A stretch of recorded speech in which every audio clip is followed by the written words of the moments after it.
Now, because you signed up to edit a WordPress site with Bluehost as your host, you get access to something called WonderBlocks. Let's click that in the upper left. WonderBlocks is a Bluehost-specific plugin that gives you access to pre-designed block templates and patterns you can drop into your page. So patterns are these sections of websites that you might see pretty frequently, and you can look and sort through by categories. Like let's check out features, for example, on the left side. Here you have all sorts of different patterns around features for a product or something like that. To add it, you simply click the plus button.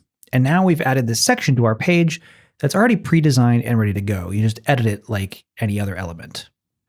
Now, templates in WonderBlocks are full page layouts, like a complete about page, contact page, or landing page with multiple sections already arranged and designed together. This is great for if you've just created a blank page and you want to jumpstart the entire page without having to design everything from scratch.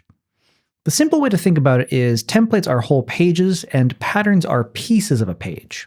Patterns are also accessible from the regular block inserter. At the very top, you can see there's this category called WonderBlocks and all the icons are in green.